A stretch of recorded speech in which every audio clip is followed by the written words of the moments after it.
Hi friends, welcome back to our channel. Today recipe gongura tomato నిల్వ పచ్చడి. ఎంతో టేస్టీగా సింపుల్గా ఈ గోంగూర టమాటో నిల్వ పచ్చడిని ఎలా ప్రిపేర్ చేయాలో ఆ ప్రాసెస్ ఏంటో చూసేద్దాం. ఈజీగా 4 to 5 డేస్ అయితే స్టోర్ చేసుకోవచ్చు. మరి ఆలస్యం చేయకుండా వీడియోలోకి వెళ్ళిపోదాం.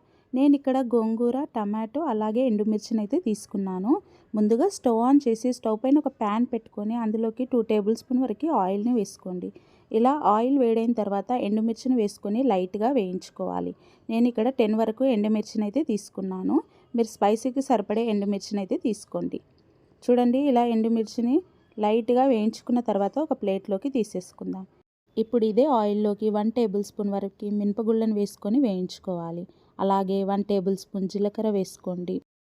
కొన్ని మెంతులను అయితే వేసుకోండి. మెంతులన్నిటి చేదుగా ఉంటాయి కాబట్టి కొన్ని వేసుకోండి. అలాగే 2 టేబుల్ స్పూన్ వరకు ధనియాలని వేసుకొని లైట్గా ఫ్రై చేసుకోవాలి. చూడండి, ఇలా లైట్గా ఫ్రై అయిన తర్వాత ఒక ప్లేట్లోకి తీసేసుకోండి. ఇప్పుడు ఇదే ఆయిల్ ఉంది కదండి, ఇదే ఆయిల్లోకి ముందుగా చూపించిన టమాటోస్ని అయితే ఇలా ముక్కలుగా కట్ చేసుకొని వేసుకున్నాను. ఇలా లైట్గా ఫ్రై అయిన తర్వాత ముందుగా కడిగి పెట్టుకున్న గోంగూరని వేసుకోండి. ఫ్రెష్గా ఉండే గోంగూరని అయితే తీసుకోండి. నేనైతే ఇక్కడ లేతగా ఉండే గోంగూరని అయితే తీసుకున్నాను. ఇలా ఒక కట్ట వరకు అయితే గోంగూరని తీసుకొని ఈ ప్యాన్లోకి వేసుకొని ఒకసారి ఇలా బాగా కలుపుకోవాలి.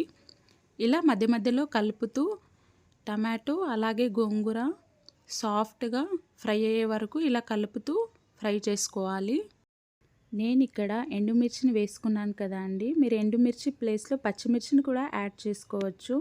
చూడండి, ఇలా సాఫ్ట్గా టమాటో గోంగూర ఫ్రై అయిన తర్వాత ఇందులోకి చింతపండుని యాడ్ చేసుకుందాము. ఆల్రెడీ టమాటో గోంగూరల పులుపు అనేది ఉంటుంది కదా, సో చింతపండుని కొంచెం యాడ్ చేసుకొని మరొక 2 నిమిషాల పాటు ఇలా ఫ్రై చేసుకోవాలి. ఇలా ఫ్రై అయిన తర్వాత ఇందులోకి 1/2 టీ స్పూన్ వరకు పసుపును వేసుకొని ఇలా లైట్గా ఫ్రై అయిన తర్వాత స్టవ్ ఆఫ్ చేసేసి కాసేపు చల్లారనివ్వాలి. చూడండి, ఇలా సాఫ్ట్గా అయితే ఫ్రై అవ్వాలి. ఇప్పుడు మిక్సీ జార్ తీసుకొని ఇందులోకి ముందుగా చేసి పెట్టుకున్న ఈ మసాలాని అయితే వేసేసుకుందాము. అలాగే ఎండుమిర్చిని కూడా వేసుకుందాము. మీకు స్పైసీ కాస్త ఎక్కువగా కావాలనుకుంటే మరికొన్ని ఎండుమిర్చిని యాడ్ చేసుకోండి. అలాగే కల్లుప్పుని వేసుకున్నానండి. టేస్ట్కి సరిపడే కల్లుప్పుని వేసుకోండి.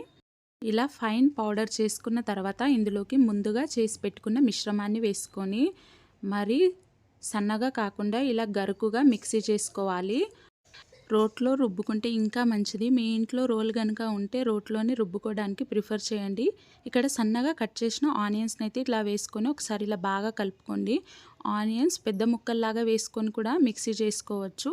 ఇప్పుడు పోపుకు ప్రిపేర్ చేసుకుందామండి. ఇప్పుడు స్టవ్ ఆన్ చేసి స్టవ్ పైన ఒక ప్యాన్ పెట్టుకొని అందులోకి ఆయిల్ వేసుకోండి. ఆయిల్ వేడైన తర్వాత పోపు దినుసులు అలాగే వెల్లుల్లి రెబ్బలు కరివేపాకును వేసుకొని లైట్గా ఫ్రై చేసుకోవాలి. చూడండి, ఇలా లైట్గా ఫ్రై అయిన తర్వాత స్టవ్ ఆఫ్ చేసేసి ఇంగువని వేసుకోండి. కావాలంటే వేసుకోండి, వద్దనుకుంటే స్కిప్ చేసుకోండి. ఇప్పుడు ముందుగా మిక్సీ చేసుకున్న గోంగూర పచ్చడిని అయితే ఇందులోకి వేసేసుకోండి. ఇలా ఒకసారి బాగా మిక్స్ చేసుకుంటే అంతే అండి, గోంగూర టమాటో నిల్వ పచ్చడి అయితే రెడీ. ఈ పచ్చడిలో కాంబినేషన్గా వేడి వేడి రైస్ అలాగే నెయ్యిని వేసుకొని తింటే కనుక సూపర్గా ఉంటుందండి టేస్ట్ అయితే. ఈజీగా 3 to 4 డేస్ అయితే స్టోర్ చేసుకోవచ్చండి ఈ నిల్వ పచ్చడిని. మరి ఈ వీడియో మీకు నచ్చినట్టయితే please do like, share and subscribe Mia Foods and అవుటింగ్స్కి. అలాగే పక్కనున్న బెల్ ఐకాన్ని ప్రెస్ చేయండి. అలా చేస్తేనే నేను పెట్టిన ప్రతి ఒక్క నోటిఫికేషన్ మీ వరకు వస్తుంది. Thank you.